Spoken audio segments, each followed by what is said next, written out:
கையில வச்சிட்டீங்களா? இல்ல வயிறு வச்சுட்டு வந்தீங்களா? நல்லா உயர்த்துங்க, இப்படி உயர்த்துங்க. கவனிங்க, பிள்ளைகளுக்கு கவனிங்க, எது வாங்கி கொடுக்குறீங்க இல்லையோ கர்த்தருடைய வேத வசனத்தை வாங்கி கொடுத்து கையில கொண்டு வர சொல்லுங்க. கையில கொண்டு நான் உயர்த்துக்கலாம், போடுறதுக்கா.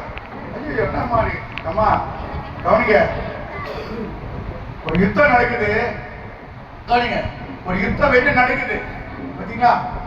ஒரு யுத்தம் நடக்குதுன்னு சொன்னேன்.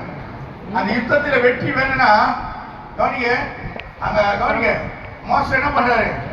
கையை உயர்த்தினாரு, ரெண்டு நேரம் உயர்த்திட்டாரு. ரெண்டு நேரம் உயர்த்த முடியுமா? கை முடியாது. அப்ப என்ன ஆகும்? கை உடையணும். அது என்ன பண்ணாங்க? ரெண்டு பேர் தாங்கினாங்க. யார் யார் தாங்கிட்டு? ஆரணும் கவனிக்க, ரெண்டு பேர் தாங்கணும். ஏன்னா அவ்வளவு நேரம் அவர் உயர்த்தினாரு, நம்ம கொஞ்ச நேரம் உயர்த்தணும் இப்படின்றோம். நல்லா உயர்த்துங்க சீக்கிரம். கவனிக்க, இந்த வேத வசனம் சொல்லுங்க, என் வாழ்க்கைக்கு காலுக்கு தீபமும் பாதைக்கு வெளிச்சமா இருக்கிறது.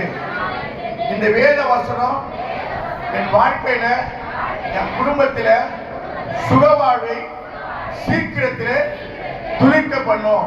இந்த வருடத்தின் வாக்கு தத்தத்தின்படி முச்சடிக்கு பதிலாக தேவதார விருட்சத்தை கர்த்தர் எனக்கும் என் குடும்பத்துக்கும் முளைக்க பண்ணினார். அல்லேலூயா, அல்லேலூயா.